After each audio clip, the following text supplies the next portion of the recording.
I don't care what the government says. I don't need an audit. You haven't paid taxes in 8 years. I can explain.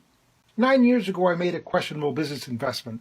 I was sure Dow phones would make a comeback. For God's sake, people were wearing bell-bottoms again. I thought there was a prison sentence for that.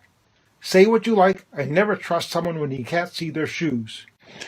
2 years later, I tried to sell the 5,000 phones at a loss. Not a bite. Then I got me thinking about water, and then fishing. And then I had this brilliant idea. I would dump the phones on my annoying neighbor's lawn.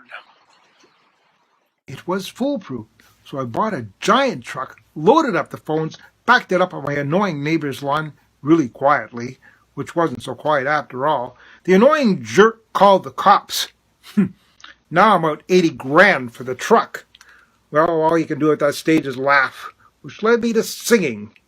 So I opened up a karaoke bar. Who knew it was so irritating?